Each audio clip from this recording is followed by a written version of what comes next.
ভারত সফরের জন্য বুধবার থেকে আনুষ্ঠানিক ক্যাম্প শুরু করেছে বাংলাদেশ।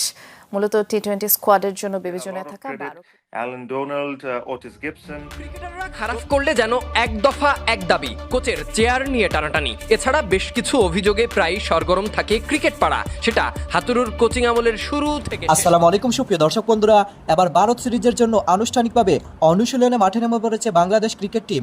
এদিকে কোচ চান্দিকা হাতুরু সিং এর ভবিষ্যৎ নিয়ে পাকিস্তান সিরিজের আগ থেকেই নানা আলোচনার জন্ম দিয়েছিল।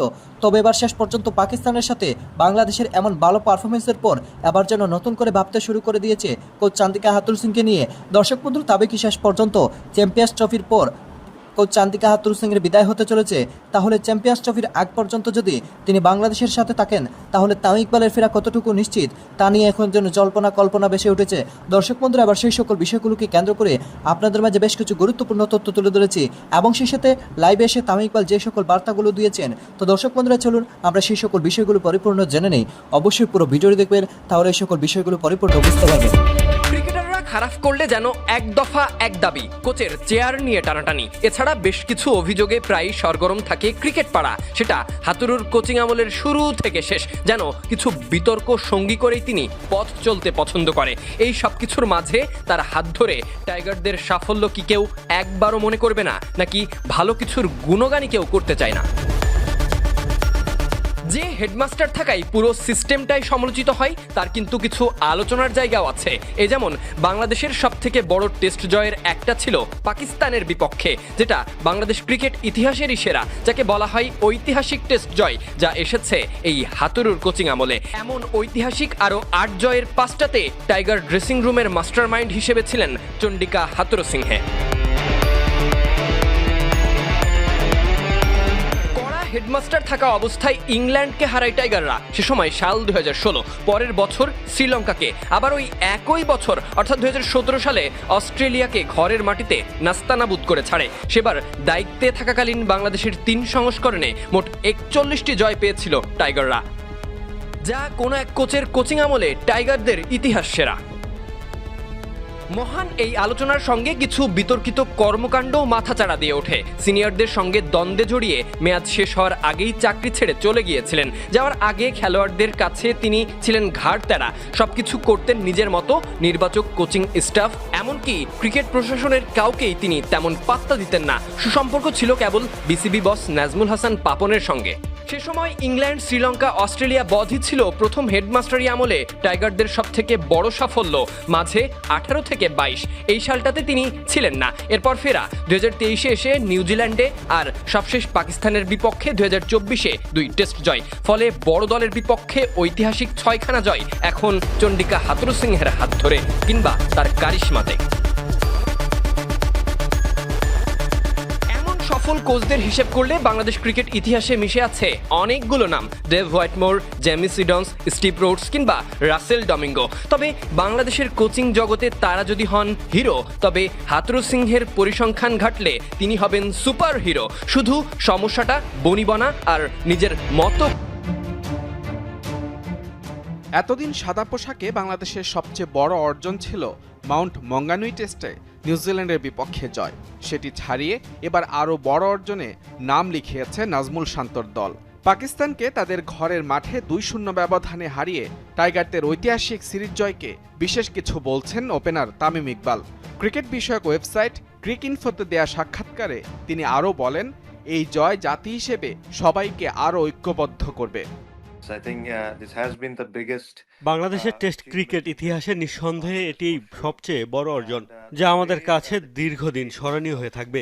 জাতি হিসেবে আমরা অনেক এগিয়েছি, তবে এই জয় আমাদেরকে আরো ঐক্যবদ্ধ করবে।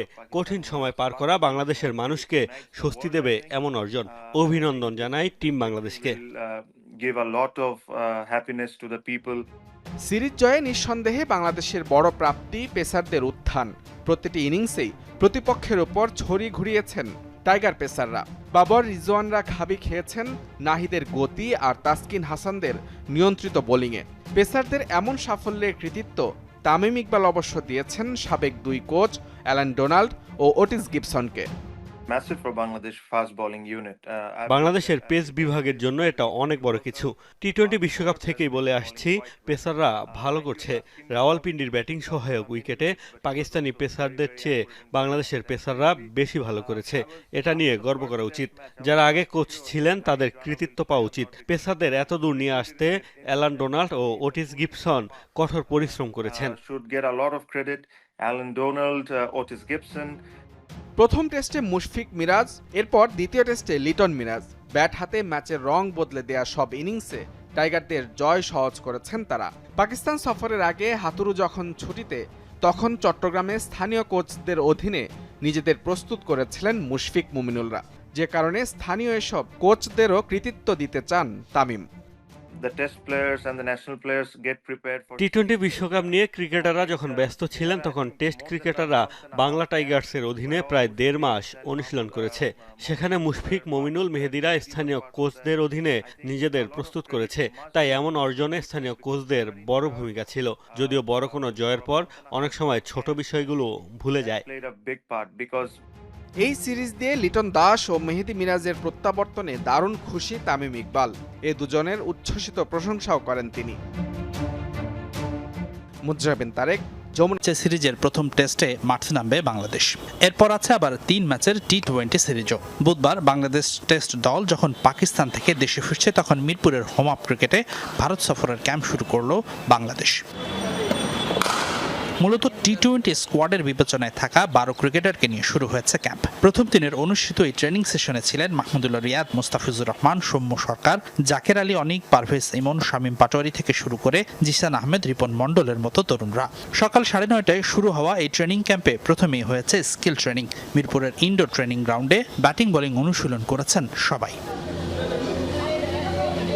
এরপর কিছুক্ষণ বিশ্রাম নিয়ে ফিটনেস নিয়ে কাজ করেছেন ক্রিকেটাররা। তবে সারা বিশ্বের টাইগার ভক্তদের মতোই এই ক্রিকেটারদের মাঝেও এখনো কাজ করছে পাকিস্তানকে হোয়াইট ওয়াশ করার আনন্দ। এই জয় ভারত সফরেও কাজে দেবে বলছেন টি-20 স্কোয়াডের নিয়মিত মুখ জাকের আলী অনিক।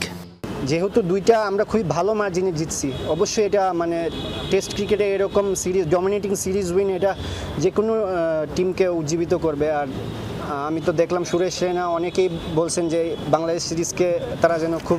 তো দর্শক বন্ধুরা, আপনারা হয়তো পুরো ভিডিও দেখে এবং সেই সাথে এই সকল কথাবার্তাগুলো শুনে অবশ্যই বুঝতে পেরেছেন এবার শেষ পর্যন্ত পাকিস্তানের সাথে এই ঐতিহাসিক টেস্ট সিরিজ জয়ের পর এবার কোচ চান্দিকা হাতুরু সিংকে নিয়ে আবার নতুন করে ভাবতে শুরু করে দিয়েছে বাংলাদেশ ক্রিকেট বোর্ড। আর এতেই বোঝা যাচ্ছে এবার তার ম্যাচ শেষ না হওয়া পর্যন্ত তাকে বিদায় দিতে হয়তো দ্বিধাবোধ করবে। এবং সেই সাথে পাকিস্তান সিরিজের সাথে এমন ভালো পারফরমেন্সের কারণে এবার তামিম ইকবালের ফেরাও যেন কিছুটা অনিশ্চিত হয়ে পড়েছে। কারণ কোচ চান্দিকা হাতুরু সিং বাংলাদেশ ক্রিকেটের সাথে যুক্ত থাকলে তামিম ইকবাল বলেছেন তিনি বাংলাদেশ ক্রিকেটে ফিরে আসবেন না। আর এটা যদি হয় তাহলে চ্যাম্পিয়ন্স ট্রফিতেও তামিম ইকবালকে পাওয়া অনেক কঠিন হয়ে পড়বে। তো দর্শক বন্ধুরা, সব মিলিয়ে আপনারা কি বুঝতে পেরেছেন? তবে কি শেষ পর্যন্ত তামিম ইকবাল ফিরবেন নাকি কোচ চান্দিকা হাতুরু সিংই থাকবেন? তো দর্শক বন্ধুরা, এ বিষয়ে আপনাদেরকে মতামত অবশ্যই কমেন্ট করে জানিয়ে দিবেন। তো দর্শক বন্ধুরা, ভালো থাকুন, সুস্থ থাকুন। আল্লাহ হাফিজ। আসসালামু আলাইকুম ওয়া রাহমাতুল্লাহি ওয়া বারাকাতুহু।